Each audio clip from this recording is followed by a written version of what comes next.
Ganda dito sa Castillo Bram Saba.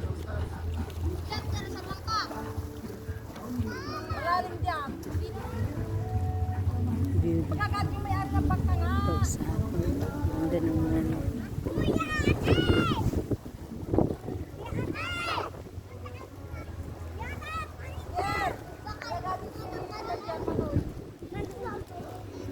Mga transient kasi ang katabi.